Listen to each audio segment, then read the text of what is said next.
gehst da rein, du spielst, du gewinnst, du kommst sofort wieder her und du trägst sämtliche Protektoren. Und vergiss nicht, wenn dieser Körper kaputt geht, kann ich ihn nicht reparieren. Ja, ich weiß. Heute Abend ist es kein Spiel. Noch 10 Sekunden bis zum Start. Es ist eine Jagd. Und hier kommt die neue Anwärterin. Ich will, dass du diese Alita zerstörst. Alita! Alita, das ist eine Falle, du musst sofort da raus. Die werden dich umbringen. Wer von ihnen? Die ganze Truppe! Also, gebt mir eine Chance, Jungs. Klar, Kleine. Keine Sorge.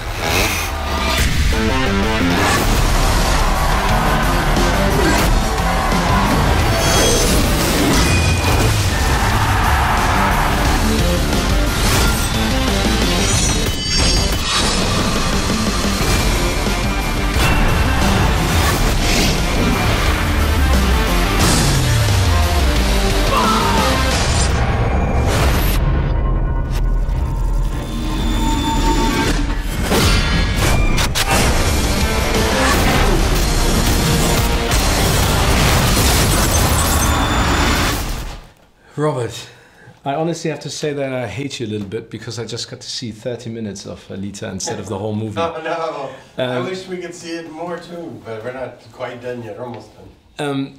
It is just amazing. My first question would be, Robert, how freeing was it for you just to be the director instead of the editor, the composer, the visual effects supervisor, the cameraman, the steady camera operator? I love doing all those jobs. And it would actually be pretty frustrating if I was doing one of those regular movies that I normally do. Because sometimes to wait for somebody to light when you know you could just be like, I could just put that there, we could go, you know. But this wasn't that kind of movie. It was such a big film.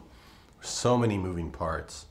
The camera itself was a huge 3D double system camera, like a real 3D camera Jim had designed, that had to be on a crane. It was too heavy, so I can't go run around handheld. And it takes 3 operators. So if I want to operate the camera, which guy would I be even? So you're better off being in the tent with all the 3D monitors up so you can see it and make sure that it's working, and then just direct the actors. And you're working with really top people. I mean, like the top DPs, the top editors, the top composers. So that's all they're focused on. They're not doing 20 other things. So you end up with a level of quality that belongs in a Jim Cameron movie. And I wanted to make a Jim Cameron movie because I'm such a fan of his. We've been friends 25 years. I've always wanted to see this movie. I wasn't going to get to see it, and you weren't going to get to see it because he was making Avatar. So I thought the only way to get it made is not by taking his script and running off and making Robert Rodriguez. Well, then it's a Robert Rodriguez movie. I have to do it in his style, and that means that level of artist and caliber of quality, grounding it in a reality, because his philosophy is science fiction needs to be more like science fact. No, if he saw something that looked too whimsical, where on my normal movies I'd be like, more whimsical. You know, my fantasy is always like really fun and just kind of made up. You know, like if a guy fires a guitar case with a missile in it, for me, I don't think audience really needs to know how it works. They can buy it, you know, suspend their disbelief. It's that kind of a movie. Jim wouldn't buy that. It'd go like, how does that fire? How does that engineer? I don't believe it, and it pulls me out of the movie. So for him, that's cool. It's like, wow, that's totally different. That's why his movies are so great. That's why people can really feel invested in them, and it's a complete vision of the future, and they feel like they're there. It's because he has that attention to detail. Everything needs to be very grounded so that you can buy the fantasy. So doing it in that style was a great learning experience, and also I knew it'd get closer to it being a Jim Cameron movie than a Robert Rodriguez movie, and that's what I want to see. How did, I mean, there's this legend about how it all came about, the work between you and Jim. I mean, you've been friends for a long time, and I read that... It's before Desperado. Before Desperado? Yeah, so it's 25 years at least, yeah. And I heard that basically you got into talking about Alita, and you basically asked him what's going to happen to the movie, and he said, if you can, you know, make a good script out of it, it's your movie. If you can crack the script, you can do it. He just kind of said that, like, hey, if you can figure it out. Because he was like, I never figured it out. It's really long, but I think if anyone, read this one. It's like 186 pages, but if you can figure it out, you can make it. So I was like, I'm taking that home this summer. That's going to be my summer project. And I thought, he says, should we go to Fox and tell, no, don't tell anybody, don't pay me. For all I know, I go there and I can only take out 3 pages. I mean, it's going to be hard to cut it down. But I found a way to cut it without making it lose anything important that would be important to him. The character stuff, you know, the relationships needed to stay in there. That's really more important. People that don't know him might think, oh, leave all the spectacle and cut the dialogue at the beginning, setting up the dad and the daughter. No, that's the part that he likes. And that's the part that makes this character work. So I did the reverse of what somebody else might do. And he was totally surprised that I could get 60 pages out and him not notice what I cut out. So that's what gave him permission to go, okay, I think this is the right guy to go make it. He's really sensitive to the things that I would be sensitive about. It's kind of like if you hand somebody your baby and you see them taking care of it the way you would, like they're paying attention to everything and they got the thermometer and they're, okay, these guys can handle it. If not, it's like, give it back. Give it back, you're just gonna drop the thing, you know. What do you like about Alita? I mean, what triggered your interest in the first place regarding the storyline, the comic? I didn't know anything about the story. I saw a blurb announcement in early 2000 that said this was one of the projects Jim was working on. It said Battle Angel, had a picture of her drawing and his face, and it said maybe it said a few lines about her, and I was kind of like not wanting to read it because I thought the movie might come out in a couple years, so I didn't want to know the story already. I'm going to read that one. I don't want to spoil it. And so my first impression of the movie was actually reading his script. So I read his script first, and I didn't even know what it was about. And then I was like, oh, that's the story, wow. Then I read the graphic novels, and I could see how much he filled in. I made it a Jim Cameron story. I made it really timeless and timely and very relatable, and a complete vision of the future, and it was really exciting. I thought, wow, this really is a lost Jim Cameron film. It's not like some pages that you have to go fill in and make a script. It was complete. He was ready to go make it. That's just very rare. I mean, a filmmaker like that, it's kind of like Quentin. Jim and Quentin don't go write all the trouble of writing a whole script to give it to someone else to direct. They'd rather it not get made. They'd rather it not get made than get read wrong. The version they have in their head is much better than what somebody else might go make. So you will never get that script. That script's not going to float around Hollywood for you to be able to go put yourself up for that job. So I had an opportunity, because I knew him and because I just happened to ask, that to look at something no one else was ever going to see and have an opportunity to make it in his stead so that he could feel like he made it himself, because it would feel like his movie. And we'd all get an extra Jim Cameron movie as fans, you know. True. That was my goal. I mean, what does it mean to you to be that one person who basically gets to do a Jim Cameron movie the way, I mean, it has your touch and your vision as well. Not only Yeah, Jim you can't Cameron's. help but... And that was important. But everything you put in, because you have to be there for the actors and they have to ask you, how was that? I can't be calling Jim, what did you think? You know, he knows that I would have my own taste for it, but I'm still looking at it with his eyes, you know. And if I did have a question that I really didn't know which way it could go, I would ask him, and he would send me back a full answer of why he thought it should go this way and not that way. But do it your way. So basically a suggestion more than always a suggestion. This is why, and he would explain why, and then I could go like, oh, okay, yeah, and knowing that, I would do it this way. Most of the time, I just always did it that way. He knows stuff other people don't. He's like a visionary, and I worked with Spielberg once too. He was the same way. Everybody else would be going like, the idea was so out there. He's wrong. And I'd be like, look at his track record. I'm gonna follow and see.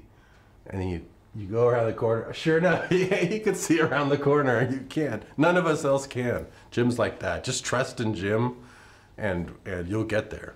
I mean, looking at your amazing track record, you've basically been in control of all your projects, and you've been very focused on, you know, keeping a low budget, telling a great story, and making it big. This time, the budget is probably completely opposite, and probably the biggest budget that you've worked with so far.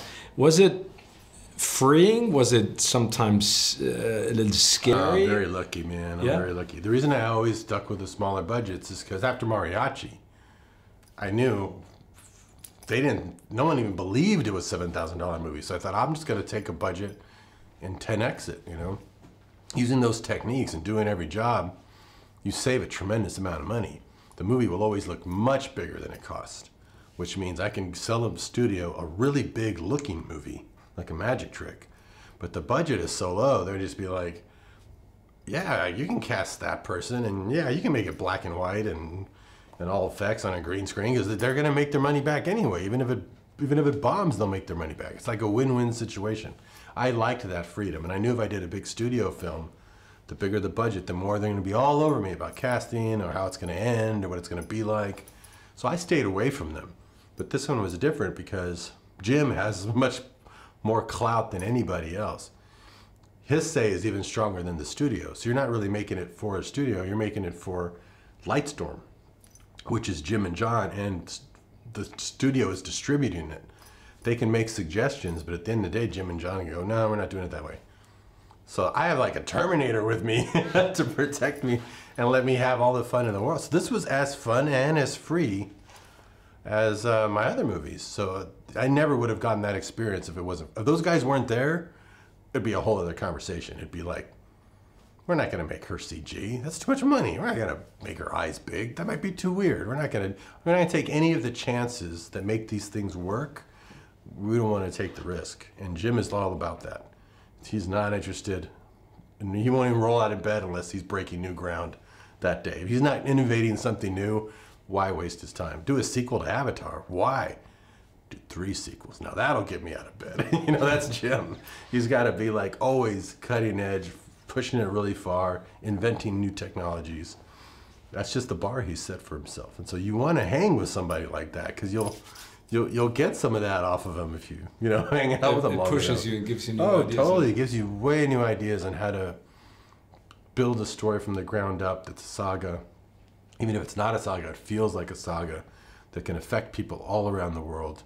And he's an engineer by trade, so he thinks very differently than other artists. Like when he said, I'm going to give you notes for my script, that way you can get more information on the characters. I won't give you all 1,000 pages of them. I'll only give you 600 pages of them. I thought he was joking. It's like, that's funny. No, there's 600 pages of notes.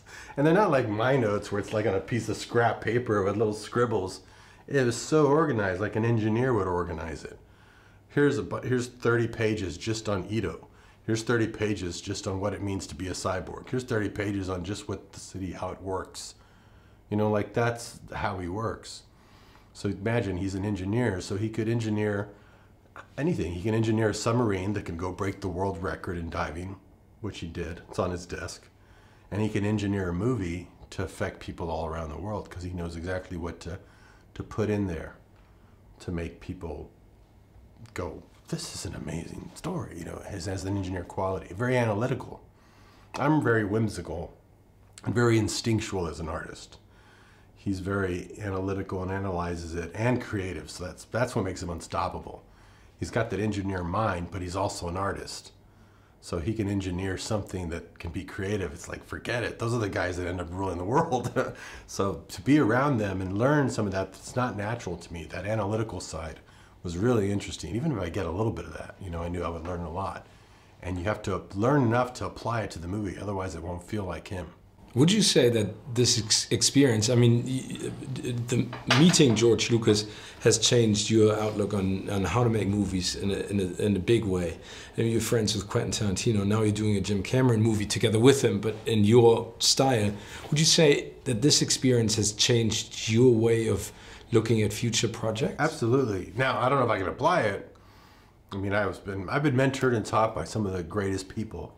Like you say, George Lucas gave me so many just tips on like where the future was going. And I just went, I'm following that.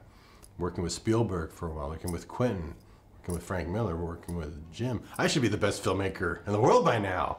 But you are a great But filmmaker. I'm a slow learner, so I haven't been able to put all that together yet. But you know, I learned a lot. And now let's see if I can do something with it. But it makes you realize there's no tricks. You know, it's almost like, I'm gonna go work with this guy so I can see what the trick is. You know, I followed a master painter once, and it's the same thing. I was trying to paint, I was like, he has a special brush and he has special paint, because mine's like crap. We go over there, He's doing a masterwork, like so fast. What paint are you using? Oh, it's just this. That's just acrylic paint. Yeah. What brush do you have? It's a regular brush. Shit, how come I can't do that? Because it's the same tools. They're just how they use it. So you can hang around them all you want. But you're not going to be them. They got something that you don't. So you just got to keep trying and you got to keep striving. But it's still fun to watch and it's fun to learn from. You get something from it. Let's talk about some of the footage that I got to see this morning, and it's just so unbelievable. I mean, there are a couple of sequences with Alita and Christoph Waltz interacting. He passes the orange or the tears and then touching the mirror. Can you tell us, I mean, how much work went into detail, especially in the depth and some of the fighting sequence with Motorball that you can see fights in front of you and then sort of like the fight sequence going back and forth? With the orange, those kind of scenes, that was the most amazing thing, is that I wanted to have I wanted to ground it, you know, because I knew his science fiction is grounded. So, I mean, real sets, real actors around her, real locations, so that Weta has to go through a lot of work to make her hand look as real as the orange, which is real. And then when she bites into it, her reaction has to come through the CG puppet we make. And the technology they've created with the suits and the performance capture is not obtrusive. I mean, it doesn't get in the way. I mean, they can improvise and they can play with a scene, and they're not like restricted technically. That's the work for later, where they're gonna have to go erase everything and put the hand in and put all that. And so we were free to just make it be alive. So that's why it feels so alive and less like an effect. You want the effects to kind of go away. You want to forget you're watching a movie that's got an effect in every shot. And she's an effect no matter what. A lot of effects. There's more detail just in her eye, one eye, than all of Gollum. So they have a lot of work to do for her to come to life. And you want the audience to forget that, so that you're just watching the story. And the way they'll forget that is if you make it seamless. But yeah, you can't help but watch and go, how are they doing this?